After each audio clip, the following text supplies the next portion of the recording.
Okay, so today we are going to do a training video on how to enter a transaction, and this will be a buyer transaction in transaction point of Keller Williams. So we go to this link trpoint.com/KWSV, hit enter, it brings us here, we put the login and the password and login. So this is where we start entering. So the first step is to go to transactions and click on transaction data sheet. This third one, transaction data sheet. This is how we enter. This is where we enter transactions. These are all past transactions. You can see the list here. We will be coming back towards the end. Now, depending upon whether it is a listing input or sales input, sales is buyers, listing is sellers. So we click on sales input because we are going to enter data for buyers. Okay, so click on sales. Then it brings us automatically to the second section, though the top section of this is for the listing. So let's go back there, and this is where we start entering information. So the first is address. So in address it says that you enter address, city, state, zip. I have learned that we don't have to do all that. We can just simply enter everything in one column and it still works. So we type everything here. That's easy. Assessor parcel number we can pick from here and enter it there. The office likes as much information as possible. The MLS number here, so enter that. Listing date, it's nice to have, but if we don't have, it's okay. And expiry date we don't enter. HOA information, in this case it's not there. Even if there was HOA, I do not enter it. Listing agent information, we don't need to put. Selling agent information, you can just click on use mine and it will populate my information. So that is done. Seller also, I do not put any information.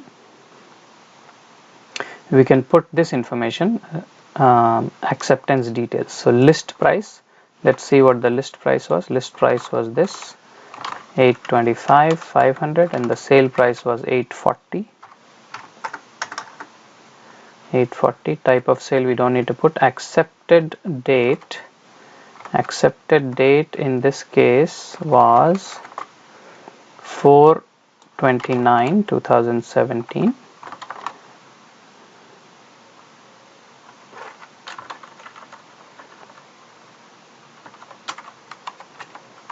This one, and the closing date is approximately 4/26.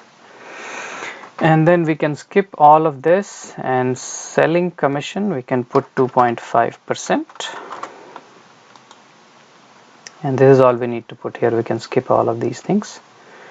Then next we can skip this. Credits, if we are giving credit back to the buyer, then we enter it here.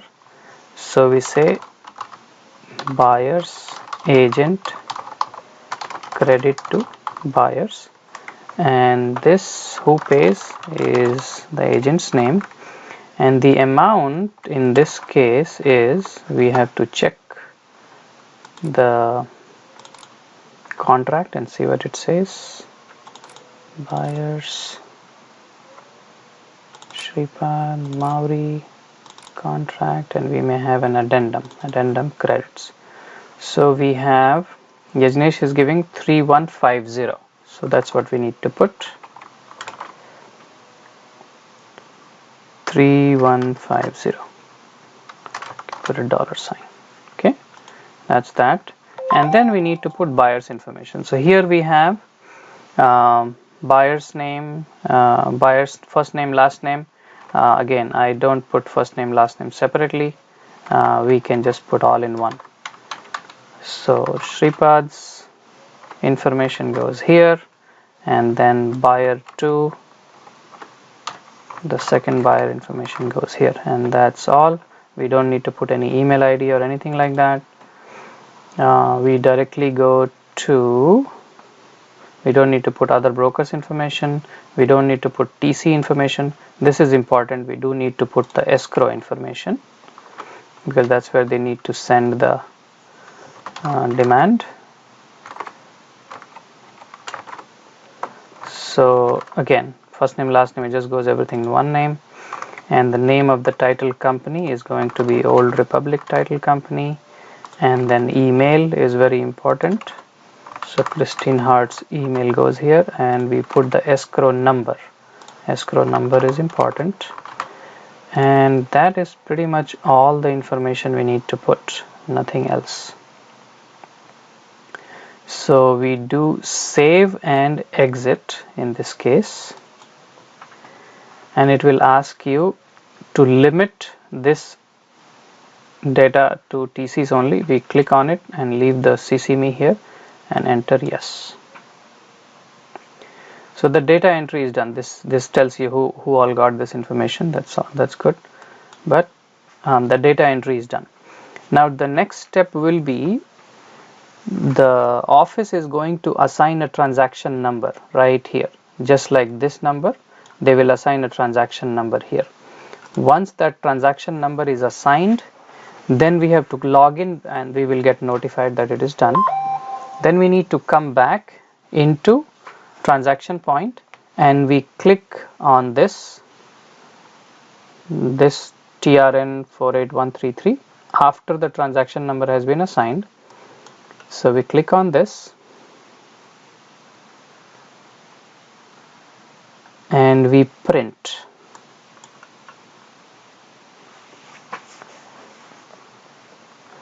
When we print, this is generated, and this is called transaction data sheet, and this is what we need to send to Mona in the office, and based on this she will generate the demand and send it to